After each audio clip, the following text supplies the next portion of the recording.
Okay, guys, I just wanted to take this time to go through the Unit 4 and 5 review and provide the answers to you. So please make sure you follow along. Feel free to pause if you get to something that you don't understand. Make a note if you have any questions so I can answer it before the test and everything. So, okay, so let's start at the top of the vocabulary.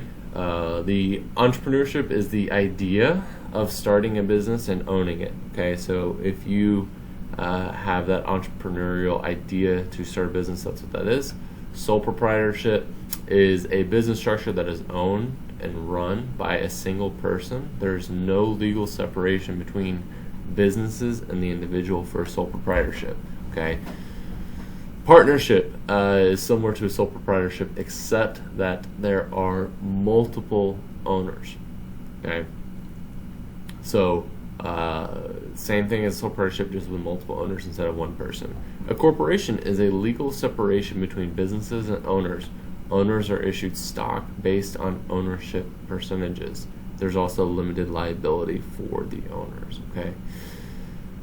The business cycle are periods of fluctuation between expansion and recession in GDP, gross domestic product, over time in an economy. Okay, when it's expanding, GDP is growing. If we're in a recession, GDP is contracting, going down. Inflation is the percentage change in prices from one year to the next. So you can think of a good example of inflation is how movie tickets are more expensive today than they were in 1950. Okay, as an example. Okay, and that's due to inflation. Gross domestic product, or GDP, is the total value of all new goods and services produced in an economy within a year. Okay, within a specific year, specific time frame. Unemployment is the percentage of the labor force that does not have a job but is actively seeking work. Productivity is how efficiently and quickly workers can produce, let me fix that typo, goods and services. Okay, how efficiently and quickly workers can produce goods and services. Monetary policy is where the Federal Reserve changes the money supply to change interest rates, which then has an impact on the economy and on borrowing. Fiscal policy is where the government, Congress and the President, changes their taxes and or spending in order to change economic output. So you have expansionary trying to grow the economy, contractionary trying to shrink the economy. The reserve requirement is a percentage of cash deposits that banks must keep either in their vault or at the Federal Reserve. That is at 10%. Okay, so if you deposit $100, the banks have to keep 10% of that, or $10, and they can loan out their other $90. Okay.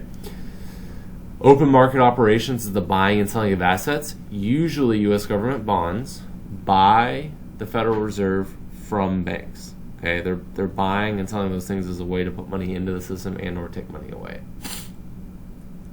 Currency is using a non-commodity, i.e. money, okay, in order to exchange goods and services. So you buy something, you give them money, they give you that good or service. Okay, you go to Choloso, you buy lunch, you hand them your money, they hand you food. It's a good exchange. Okay. Barter, on the other hand, is exchanging goods and services for goods and services. So it'd be like if you were to go to Choloso and you would say, hey, I'm going to sweep the floor here for an hour in exchange for a burrito. That would be a barter system. Okay. Now that's inefficient because think about how long it would take you to sweep the floor just to get a burrito, and you want to get in and out of there. You'd rather make your money elsewhere and then just have money to spend on stuff. Okay, but we'll talk about that later for an answer. Now, government revenue is money that is brought in via taxes. Okay, that's how the government collects revenue, is through taxes, whether it's a sales tax, income tax, estate tax, any of those other taxes that we talked about. An expenditure is a fancy word for money that is spent by the government. Okay, so government expenditures is government spending. Again, fancy word for that. Now, we didn't talk about this really a lot in terms of inflation, but the target inflation rate for the Federal Reserve in the United States is 2%, because it's low enough where prices don't really change that much from one year to the next. Okay, which is good. You don't want people to all of a sudden have way higher prices for the stuff that they're buying. but it does encourage people to spend money. Okay, if you have deflation, which is the opposite of inflation, that means your money gains value over time. That encourages people to save money, and we have a consumer-driven economy, so that would be a negative. Define the business cycle and explain all parts to it. Now, we defined it above, so I didn't rewrite that. Okay, so you can scroll back up or rewind the video to get to that. Now, a recession is high unemployment and low inflation. Okay, GDP is declining, leads to high unemployment, low inflation. An expansion is where GDP is growing and we have low unemployment, but inflation can get too high. Okay. Number 3, what are characteristics of an expansion? Just mentioned that here in 4, so I'm not going to repeat that. The 16th Amendment, okay, basically just says the government has the right to impose an income tax. It was instituted in World War I as a way to pay for the war and never disappeared. Explain the following types of taxation. Okay, proportional. Everyone pays the same percentage of their income in taxes. All right, so whether you make $1,000 or $100,000, you would pay 10% of your income in taxes as a result. Okay. Progressive is the more you earn, the higher percentage you pay in taxes. Okay, so that is the example of progressive, right? So if you make $1,000, you would pay 10%. If you made $100,000, you would pay 35%. Okay, it's an example of a progressive tax. Regressive taxes, the higher you earn, the lower the percentage you pay in taxes. So it'd be like if you made $1,000, you pay 10%, but if you made $100,000, you only paid 5% of your income in taxes. All right.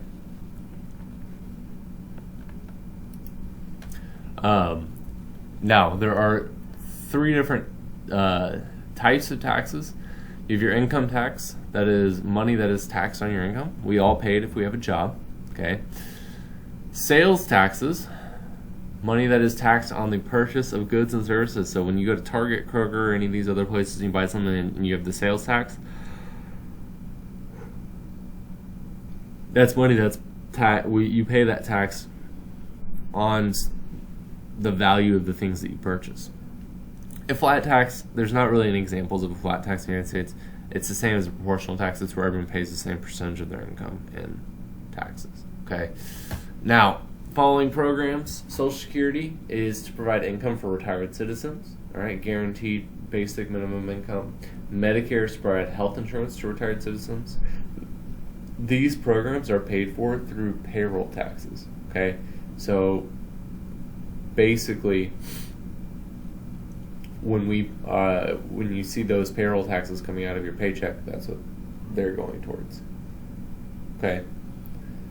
Let's see. Define the following fiscal policies and give examples of how the government could execute them and why they enact them. So expansionary fiscal policy is an increased government spending and or the lowering of taxes to try and grow the economy, usually during a recession. So lowering taxes, increasing government spending, hire people, get money into the economy, give people money through lower taxes, they spend it, helps boost the economy. Contractionary fiscal policy is where you decrease government spending and or increase taxes, and it's used to try and contract the economy, usually to lower the inflation rate. Okay. Number 10, explain what gross domestic product is. What types of things are not included in GDP? So gross domestic product is the final value of all goods and services produced in an economy within a given year. Remember, that does not include used products or intermediate goods or random things like that. The way we calculate it is consumer spending plus investment spending plus government spending plus exports minus imports. Okay, that is an example there of how we determine GDP. Number 11, explain the impact of new technology in the economy. It helps to improve efficiency and productivity. Okay, we're able to produce, make more stuff. We're able to work harder and faster and smarter. However, while that can be good, this technology can also end up replacing jobs in some cases. Right? Think back to the 60 Minutes Robots video as an example. Number 12, explain how and why the government regulates businesses. It's essentially to protect workers' rights and the safety of workers and citizens. So it's like, hey, we're going to put a minimum wage to make sure people make a certain amount. We're going to make sure that we have these safety rules in place to protect workers. We're going to make sure that companies can't just completely pollute the environment to make sure our citizens are protected. Okay, so these are all examples of that. Number 13, define the following types of money. So these is actually, there's different types of money that exist out there, right? Commodity money is using a commodity, for example, gold bullion, as money. So that's where if you were to say, okay, I'm going to use gold bars as currency, that's commodity money. Fiat money is paper money that is not backed by anything. It is the official currency simply because it's the official currency. Our current money in the United States is fiat currency. There's nothing backing it up. It is not a commodity-backed money, even though it used to be, which is paper money that is backed by commodity. For example, when we were on the gold standard and our paper money was backed by gold, okay, that was commodity-backed money. List, define, and provide an example of the three functions of money. Okay, the three functions of money are unit of account, store of value, medium of exchange. Unit of account means that money is being used to compare the value of a product. So that's what, if you've ever gone shopping to compare deals for a single product, for example, let's say you were looking to buy a new TV for college next year, okay, and you looked at multiple different TVs that are going to be priced differently, that's using unit of account. You're saying, okay, this one's 1,000, this one's 800, this one's 600. They all do different things. I'm going to go with 801 because it's right in the middle of what I want. That's unit of account. Store of value is being able to save money over a period of time. So let's say you've been saving money for a new TV for 6 months. Okay, the first $100 you save for that TV is going to spend the same as the last $100 you saved. Medium of exchange is being able to actually use the money to buy goods and services. So it's being able to show up to Best Buy and say, hey, I have $800. I would like that TV, please. And they say, sure, here's the TV for $800. Okay, that's medium of exchange. Number 15, explain what the barter system is. That's just exchanging goods and services for goods and services. It's really inefficient because the transaction isn't simple. You have to have a good or a service that someone wants in order to get something else. Very inefficient. Okay, there's no way to specialize in anything unless that thing is something that a lot of people want. But if it's something like, say, teaching economics, okay, you are going to be out in the cold because you're not going to be able to exchange goods and services for goods and services. All right. We abandoned the gold standard in the United States in 1971, and it's been good for the economy because we've been able to use monetary policy to change the economy, to try and grow the economy. But it has led to inflation, which has decreased the value of the dollar. Again, that makes sense. A dollar today does not buy as much as it did in 1971. Number 17, explain each part of the Federal Reserve. Don't worry about the private ownership. Just know that the Federal Reserve is not technically a part of the U.S. government. Even though it's overseen by the U.S. government, it is not a part of the U.S. government. The Board of Governors, those are 7 members that are appointed by the President, confirmed by the Senate, that serve 14-year non-consecutive terms. Okay. The Federal Reserve District banks, all right, and basically, okay, sorry, I forgot to mention that the reason why they serve those terms is a way to insulate them from political pressure, okay? The district banks manage the money supply and regulate banks and conduct economic research based on the regions that they serve. So the Dallas Federal Reserve Bank does a lot with the DFW area and Texas broadly. The Federal Open Market Committee is a committee comprised of the governor, so the 7 governors mentioned above, plus 5 district bank presidents. 4 of them rotate, and the New York Federal Reserve president is always on this committee, that set monetary policy goals, essentially interest rates. They decide, hey, do we want to lower interest rates, raise them, keep them the same? What are we doing? All right. Monetary policy is changing the money supply in order to change interest rates. We've talked about that. Okay, and we'll talk about these are the monetary policy tools the Fed has in order to change those interest rates. So first of all, they have the discount rate, which is the interest rate on loans that the Federal Reserve makes directly to banks. You have the reserve requirement, which is the percentage of cash deposits that banks must keep in their vaults or at the Federal Reserve. Currently, that's at 10%. Okay. Then you also have open market operations, which is the buying and selling of assets from banks to either give them cash or take money away. So if you're the Fed and you're trying to put money into the system, you can buy assets from banks. If you're trying to take money away, you can sell them assets and take cash away from them. The primary function of the Occupational Safety and Health Administration is to regulate businesses in order to protect the rights and safety of workers. All right, we won't worry about this chart here for today. I'll explain that more tomorrow. Okay, stagflation is defined as what? It is higher inflation, lower GDP. So 2 negative things happening at the same time. What are zoning laws?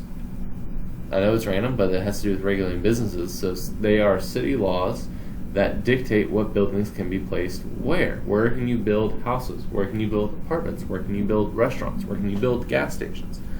All those are defined in cities' zoning laws. That's why in Wiley you'll see mostly buildings that are similar right around each other, right? You'll see along 544 a bunch of restaurants, retail establishments, car washes, those types of things. In neighborhoods, you'll see houses. In apartment complexes, you'll see apartments, okay? And lastly, what are the primary functions of a financial system? Pretty simple. To provide a safe and secure place to store money for us, the citizens, and access to capital / loans when we need it. Okay? So, anyway, like I said, if you have any questions, let me know. If not, we will go from there.